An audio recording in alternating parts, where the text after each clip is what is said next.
Gas prices are now about 20 cents cheaper than they were yesterday. But because they've been climbing in the lead up to this tax break, you may still feel like you're forking out a lot of cash in order to fill up.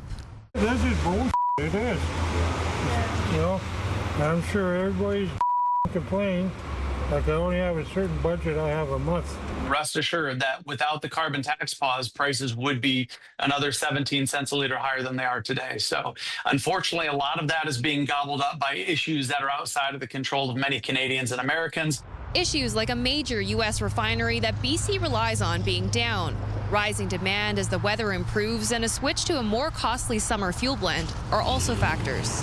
A lot of folks would like to say, well, it's the carbon tax, to be a little bit cynical that oil companies are somehow gouging. But, you know, every study that I've done when there's been a gas tax holiday or a pause, especially the one in Manitoba in 2023, retailers very quickly passed along the decrease. Prices varied in Metro Vancouver as stations updated their systems to drop the tax. But the carbon tax on industrial polluters remains, and critics argue that ultimately gets passed on to consumers. One of the things we do have to worry about is the piece of legislation for the carbon tax is still there, which means at some point in the future they could change the table and actually bring the carbon tax back in just like that. Unfortunately, analysts say lower transportation costs will not lead to lower grocery prices.